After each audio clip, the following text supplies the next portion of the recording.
Another day, another story. इल्मी दुनिया में चंद नाम ऐसे हैं जो नोम चोमिस्की की तरह पहचाने जाते हैं। चोमिस्की 1928 में फिलाडेल्फिया, अमेरिका में पैदा हुए। चोमिस्की ने एक फलसफी, माहिर लसानियात और सियासी मुबस्सर के तौर पर अपना नाम रोशन किया। अपने तवील कैरियर के दौरान इसने 100 से ज़्यादा किताबें तस्नीफ की, लसानियत के शोबे में इनकलाब बर्पा किया और अमरीकी खारजा पॉलिसी के सख्त नाकद के तौर पर शोहरत हासिल की। इस दस्तावेजी फिल्म में हम नोम चोमिस्की की जिंदगी और मेरास को तलाश करेंगे। नोम चोमिस्की का ज़बान और सियासत से लगाव कम उम्री में ही शुरू हो गया था। इसके वालिद एक इब्रानी आलम थे और इसकी वालदा एक उस्ताद थी।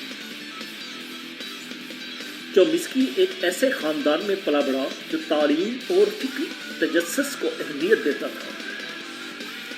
इसने यूनिवर्सिटी ऑफ पेंसिल्वेनिया में तालीम हासिल की, जहां इसने लसानियात में बैचलर और मास्टर दोनों डिग्रियां हासिल की।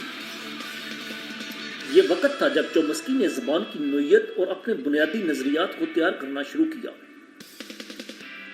लसानियात में चोमिस्की का काम इनकलाब से कम नहीं है। इसने इस्तदलाल किया कि ज़बान सीखने की सलाहियत फितरी है और ये कि इंसान ज़बान की ग्रामर की साख को समझने की फितरी सलाहियत के साथ पैदा होते हैं।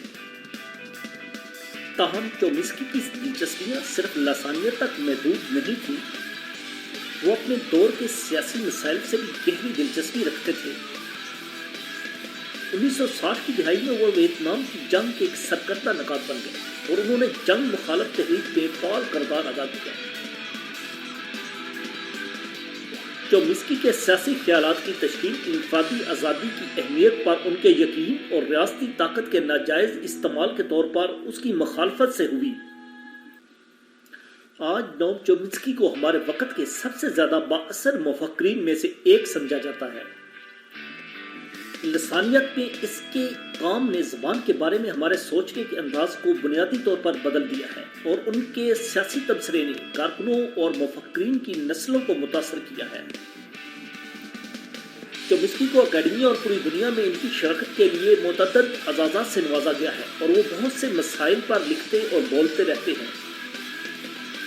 अगरचा ख्यालात की दुनिया पर नोम चोमिस्की, लेकिन लसानियात और सियासी सरगर्मियों में इनके काम ने बेशुमार जिंदगियों को छू लिया है और उनके ख्यालात आने वाली नस्लों को मुतासर करते रहेंगे।